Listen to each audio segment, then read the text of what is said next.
Replace spaces in file names with underscores. Do you often face problems copying files that have spaces in their names?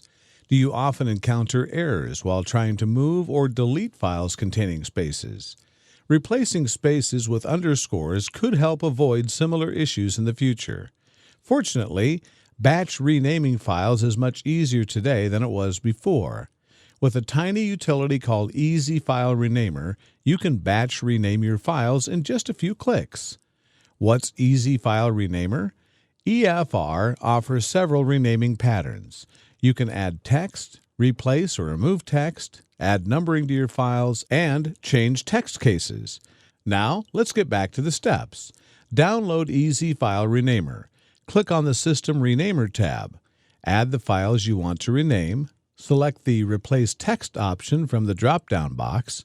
In the Find Text box, type a space. In the Replace with Text box, type underscore. Click on Add Rule. You may add more rules if you need. Click on Rename to start renaming.